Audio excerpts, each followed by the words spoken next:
Oi gente, meu nome é Giovana, eu sou aluna do Colégio Embraer, eu tô no segundo ano e esse curso aqui, o Go Alto, é um curso de alunos para futuros alunos.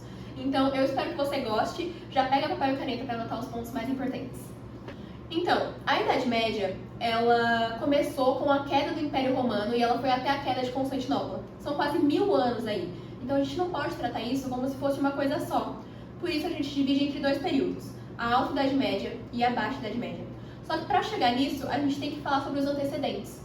De antecedentes, a gente tem o seguinte, a gente tinha o Império Romano, já estava fraco, estava quase decaindo, e para fechar, para acabar de vez, os povos bárbaros invadiram. Bárbaros são todos os povos que são estrangeiros aos romanos, por isso eles têm esse nome. Os romanos chamavam eles de bárbaros por eles serem estrangeiros. Então os bárbaros invadiram ali, e eles, quebraram tudo, pegaram o território para eles. Nessa, a gente não tem muitos impérios que são importantes, porque muitos deles não conseguiram essa unificação como império, muitos deles não conseguiram se manter. Só que a gente tem um que se manteve, que é o Império Franco. É o império mais importante, tá? Dos bárbaros ali. Só que muita gente começou a sair dessa área onde estava tendo esses impérios, essas invasões bárbaras. Começou um processo de ruralização. As pessoas começaram a vir para os campos. Nisso daí vai surgir os feudos, o feudalismo. O que é o feudo? É como se fosse isso daqui, ó.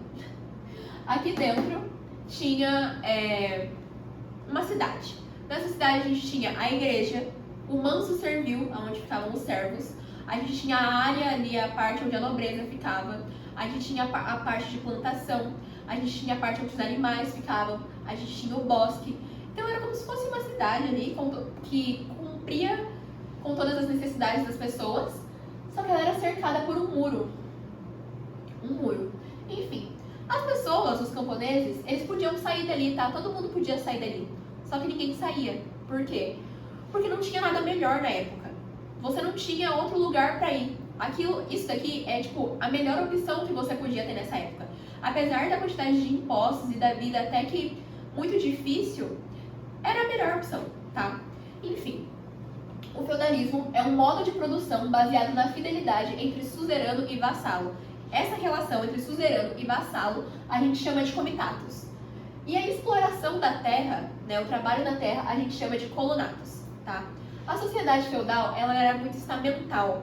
Ela era dividida entre estamentos e ela tinha... você não tinha mobilidade social aqui nesse caso. Se você nascesse pobre camponês, você ia ser pobre camponês e seus filhos iam ser pobres camponeses. Você não tinha como trocar de uma classe para outra, sabe?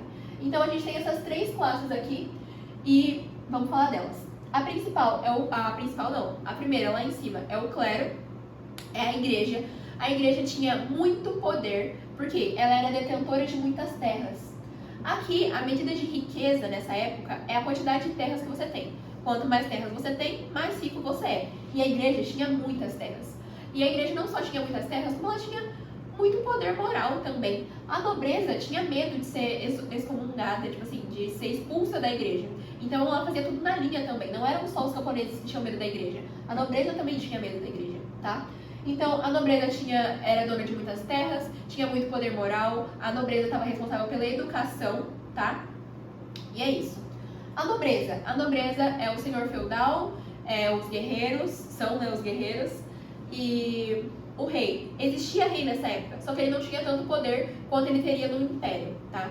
Então, aqui. E os camponeses, que são os trabalhadores rurais, são os servos. É a mão de obra mesmo. A economia dentro do feudo era autossuficiente, ou seja, tudo que eu precisava, eu tinha dentro desse feudo. Eu não precisava ter contato com outros feudos, sabe? Porque eram vários feudos. São vários desses espalhados, assim, tá? Mas eu não precisava ter contato, porque tudo que eu precisava eu tinha dentro do meu feudo. E, nessa época, não tinha moeda. A gente não tinha essa noção de valor comercial, sabe?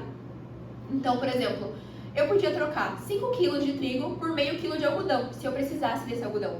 Porque era uma troca feita por necessidade e não por valores, tá? Então é isso. Agora sobre um pouco dos impostos que os camponeses pagavam. Então vamos lá, vamos falar agora um pouco dos impostos pagos pelos camponeses. O primeiro deles é a talha. A talha seria a parte da produção. Então, tudo que eu produzo, eu tenho que tirar uma parte, se não a maior parte, e repassar ela para o senhor feudal. Por exemplo, eu recolhi ali da minha safra 10 kg de trigo, mas eu tenho que passar pelo menos 8 para o senhor feudal, sabe? A maior parte da minha produção não é minha, é dele. Outra coisa era a corveia. A corveia seria pagamento através de serviço. Então, eu ia lá na terra do senhor feudal e eu trabalhava para ele. Eu colhia, eu plantava, eu cuidava dos animais, fazia o que ele precisasse ali. É um imposto pago através do serviço, tá? Outro imposto é o dízimo, é o imposto pago para a igreja. Nessa época era obrigatório, então você pagava pela sua fé. A gente tem a captação, é o imposto pago por cabeça dos membros da família. Por exemplo, minha família tem 5 membros. Eu pagava um valor por cada membro da minha família. Além disso, próximo, a gente tem a mão morta. Na mão morta, eu teria que pagar um valor por cada parente meu que já faleceu. Então, mesmo que seja meu tataravô, se ele viveu no feudo, eu tenho que pagar o imposto por ele. E a gente tem as banalidades.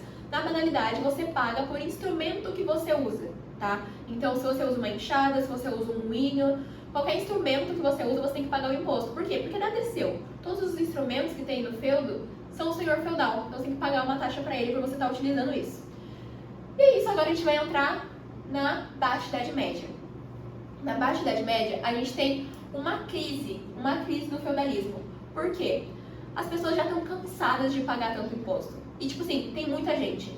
Houve um aumento significativo da quantidade de pessoas do feudo e elas começam a não caber mais tanto aqui, entendeu? Então, é muita gente no feudo, o feudo está muito cheio e muita gente está de saco cheio de pagar tanto imposto. Então, as pessoas começam a querer sair. Eu falei que, tipo, não tem oportunidade melhor. Elas sabem, só que elas vão embora e começam a procurar. Disso vão surgir os burgos. Aqui estava o feudo. Isso daqui foram os primeiros burgos. As pessoas começaram a sair, só que elas não tinham muito para onde ir. Então elas começaram a construir, tipo, suas casas, seus barraquinhos do lado de fora do feudo, sabe? Ficando bem próximo mesmo.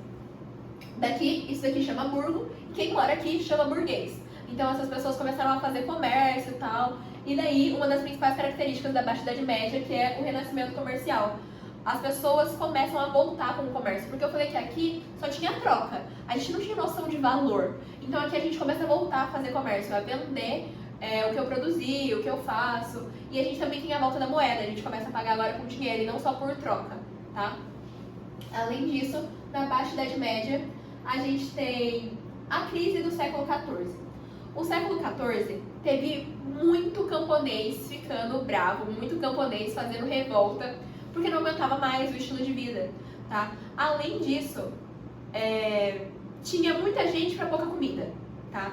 Então, muita gente, pouca comida, revolta, tava uma bagunça. E para melhorar a situação, a gente teve a peste negra, que foi uma pandemia que matou cerca de 1/3 das pessoas da Europa da época. Matou muita gente, foi muito sério.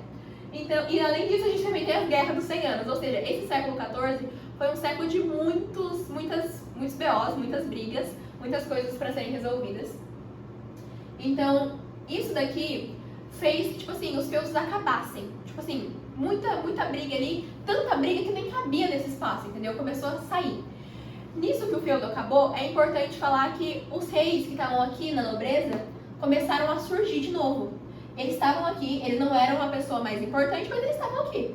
Então, nisso que eles estavam ali, eles voltaram a surgir e eles começaram a, tipo, fazer uma aliança com a burguesia que estava aqui fora, e aí agora já não era mais aqui. Já tinha várias feiras, né, de comércio soltas, e o rei começou a fazer um contrato com essa burguesia, que seria uma ajuda mútua, né, tipo, de proteção por parte do rei para essa burguesia, e a burguesia, tipo, ficava com o rei, pagava impostos para ele, não tantos quanto aqui, óbvio, mas então, os reis agora, eles começam a querer unificar. E disso daqui, vão surgir os primeiros estados nacionais. Quando o feudo se quebra, o rei ressurge e faz uma aliança com a burguesia, que formou porque o feudo estava tão cheio e as pessoas começaram a sair, formaram os burgos. Enfim, começam a surgir os estados nacionais. E agora, acabou o feudalismo. E é isso, gente. Muito obrigada. Eu espero que vocês tenham entendido, que vocês tenham aprendido. E é isso. Tchau, tchau!